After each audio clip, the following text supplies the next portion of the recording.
ہم پھر سے شادی کریں گے، ایک نئی زندگی گزاریں گے، اللہ تمہیں پھر سے بیٹے سے نوازے گا۔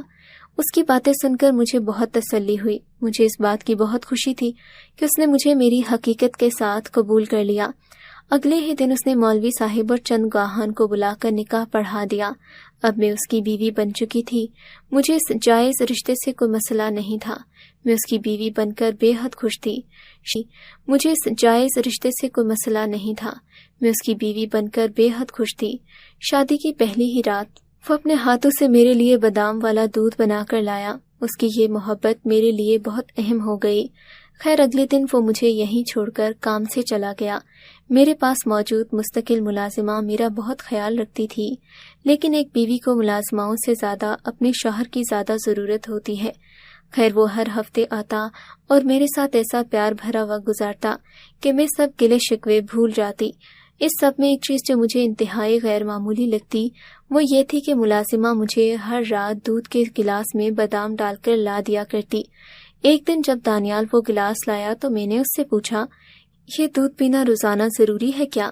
تب اس نے میری جانب بڑی محبت سے دیکھا اور بولا، ہاں یہ تمہارے لیے بہت ضروری ہے تاکہ تم صحت مند رہو، تمہارا بچہ بھی صحت مند ہو۔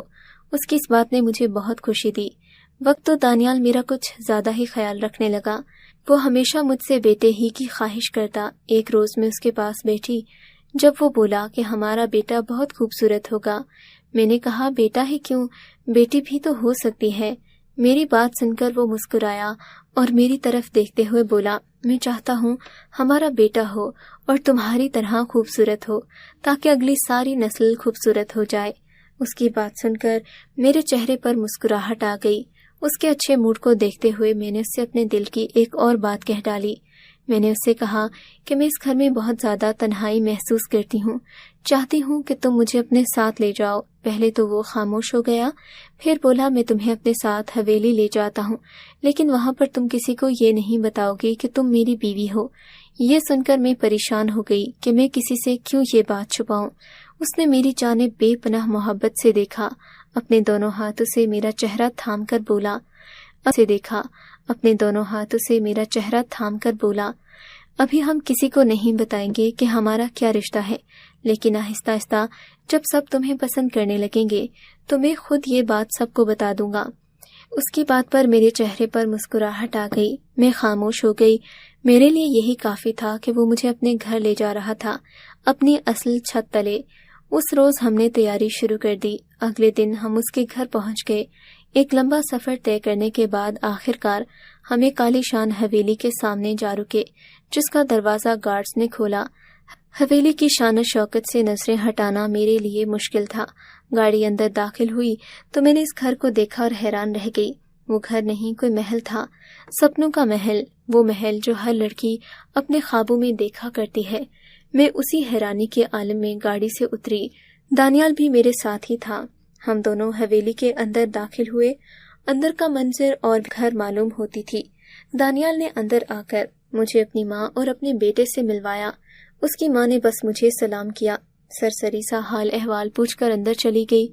اس کا بیٹا دور سے ہی مجھے سلام کرتا، دوسری طرف منہ کر کے یوں چلا جاتا جیسے مجھ سے ناراض ہو۔ مجھے اس کے رویہ عجیب سا لگتا۔ دانیال کا بیٹا مجھے اور بھی زیادہ مشکوک لگ رہا تھا، کیونکہ اس کی عمر مجھ سے 2 سال بڑی تھی اور دانیال 40 سال کا تھا۔ پھر اس کا بیٹا اتنا بڑا کیسے ہو سکتا ہے؟ خیر فی الوقت میں نے اس سوچ کو جھٹک دیا۔ دانیال مجھے وہاں سے کمرے میں لے آیا اور خود سب کے رویے پر بے حد شرمندہ تھا، لیکن اس سب کو برداشت کرنے کے علاوہ ہمارے پاس کوئی چارہ نہیں تھا۔ وہ مجھے جس کمرے میں لایا وہ بے حد خوبصورت تھا اور جدید طرز کے فرنیچر سے سجایا گیا تھا۔ دانیال نے اس گھر میں میری حیثیت اپنے دوست کی بیوی کے حوالے سے کروائی تھی، اس لیے ہم دونوں سب کے سامنے ایک ساتھ نہیں رہ سکتے تھے۔ دانیال نے ایک دن مجھے ایسی بات کہی جو میرے ذہن میں عجیب سے وہم و گمان پیدا کرنے لگی۔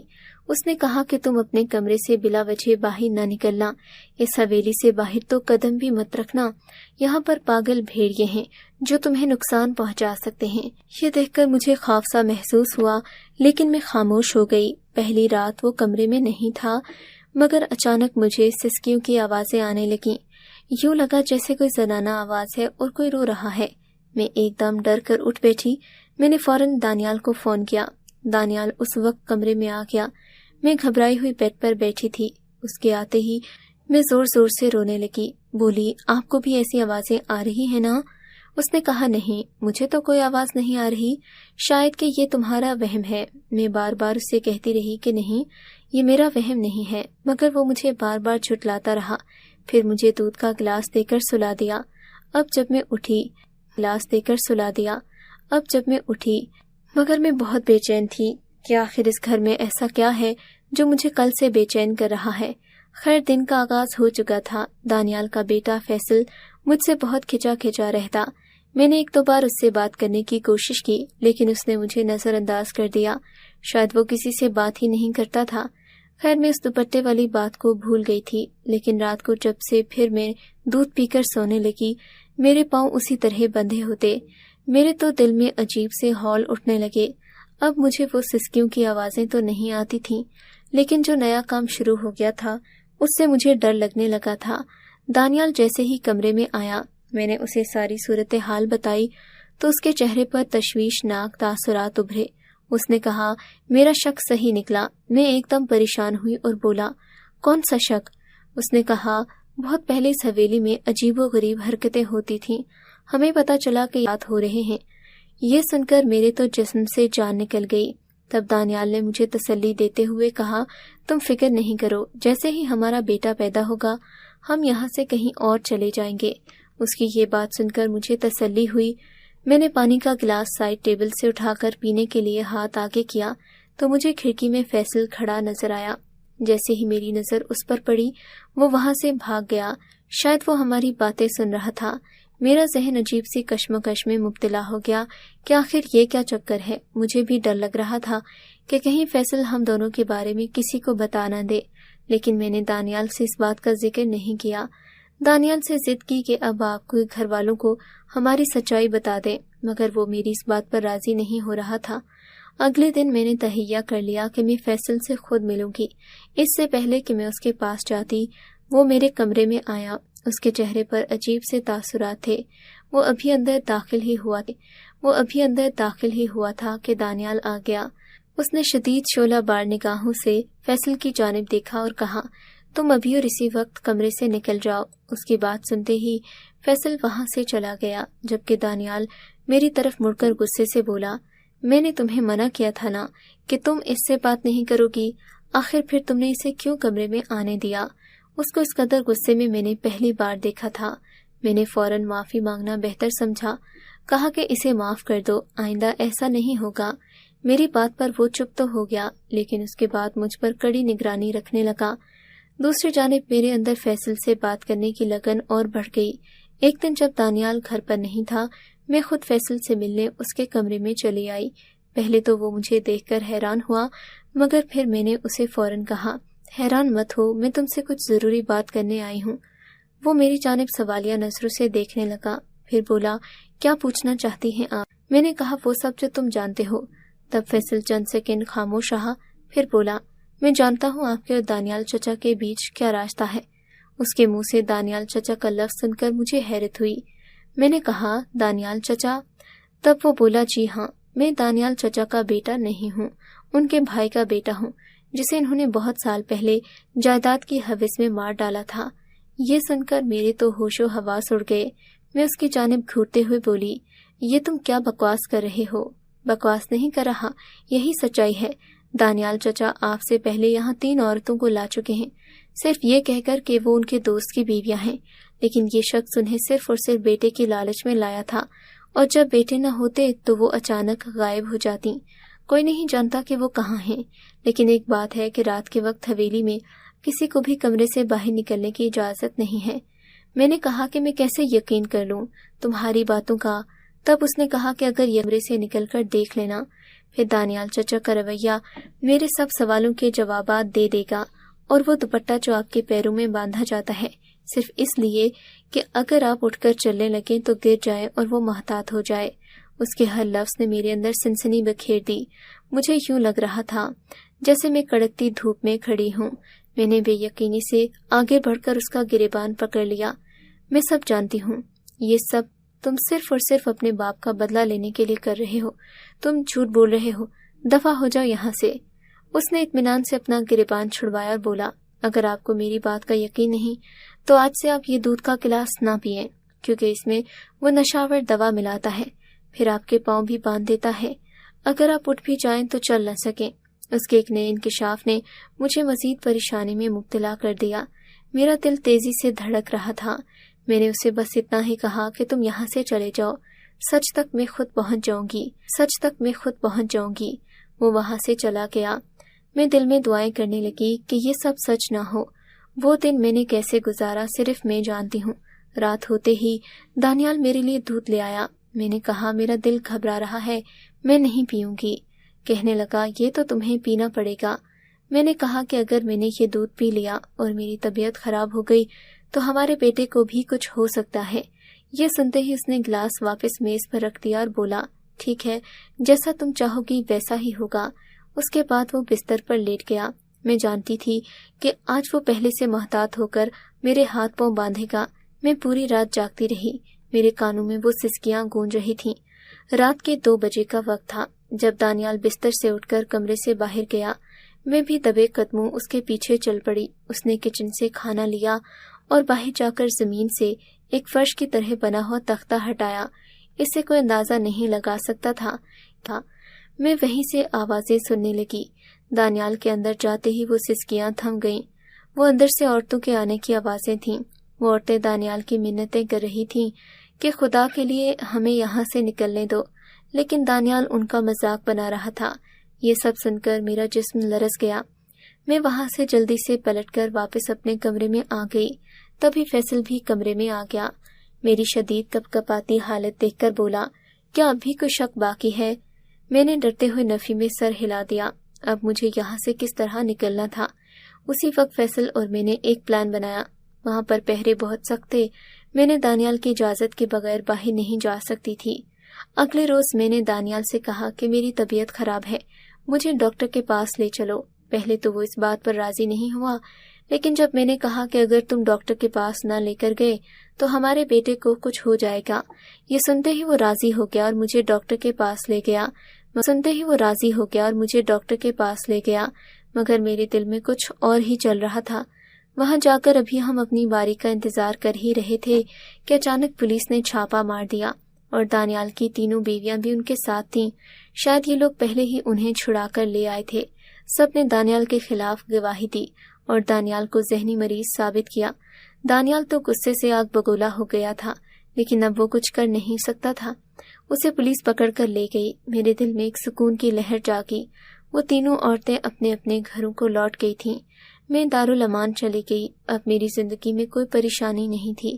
میرے بچے بھی میرے پاس ہی ہیں. کچھ دنوں بعد فیصل میرے پاس آیا اور کہا کہ میں آپ سے شادی کرنا چاہتا ہوں. آپ کو شروع سے پسند کرتا ہوں. ہمارا رشتہ جائز ہوگا. لیکن سچ تو یہ تھا کہ میں اس سے شادی نہیں کر سکتی تھی. میں نے اسے یہ کہہ کر انکار کر دیا کہ اب میں مرد ذات پر اعتبار نہیں کر سکتی. تم سے شادی کر کے کوئی نیا رشتہ نہیں بنانا چاہتی. میری بات سن کر وہ خاموشی سے لوٹ گیا. لیکن میں آپ سب سے پوچھنا چاہتی ہوں, کیا مجھے فیصل کی پیشکش قبول کر لینا چاہیے یا خاموشی سے اپنی زندگی گزار لینی چاہیے؟ آپ کو اگر یہ کہانی اچھی لگی ہے تو اس ویڈیو کو لائک کیجیے اور اس طرح کی مزید کہانیاں سننے کے لیے ہمارے چینل کو ضرور سبسکرائب کیجیے. کہانی سننے کا شکریہ. آپ سے ملاقات ہوگی اگلی ویڈیو میں. تب تک کے لیے اللہ حافظ.